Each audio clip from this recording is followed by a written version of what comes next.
Hello everyone, আসসালামু আলাইকুম। সবাই কেমন আছেন? শুভ সকাল। সকালে ঘুম থেকে উঠেই সবজি কেটে নিলাম। গাজর, মিষ্টি কুমড়া, পেঁপে, বরবটি, বেগুন, আলু সব কিছু দিয়ে।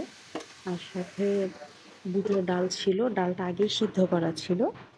সবজি বানিয়ে নিলাম, রুটি সেঁকে নিলাম আর ডিম ভাজি করে নিলাম। আপনারা সকালে কে কী দিয়ে নাস্তা করেছেন আমাকে অবশ্যই কমেন্টস করে জানাবেন। আজ সকাল সকালে একটা ব্লগ নিয়ে হাজির হলাম।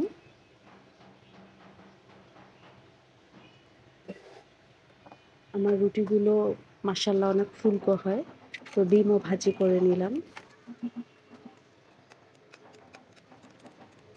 শুধু নিরামিষ ডিম আমি ভাজি করি না, ডিমের সাথে আমি টমেটো, ক্যাপসিকাম, গাজর সব কিছুই দিয়েই ডিম ভাজি করি।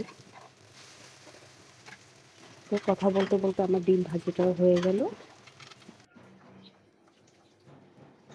সাথে ছিল গ্রামের কাঁঠাল আর ছিল লিচু।